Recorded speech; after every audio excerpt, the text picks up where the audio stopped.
part 3 guys, saatnya kita buka ini.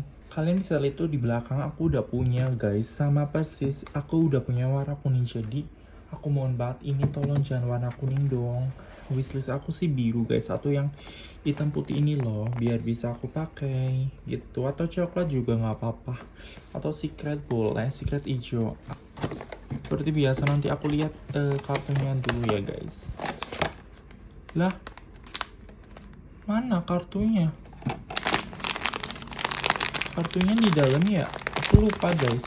Kalau nggak salah iya deh, harus dibuka nggak sih? Aku lupa kalau emang tuh kartunya ada di dalam dan harus dibuka.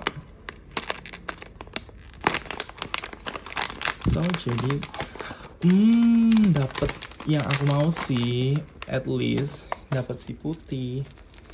Ya ini bakal aku pakai guys, karena netral menurut aku. Pas banget tas aku putih. Cocok deh.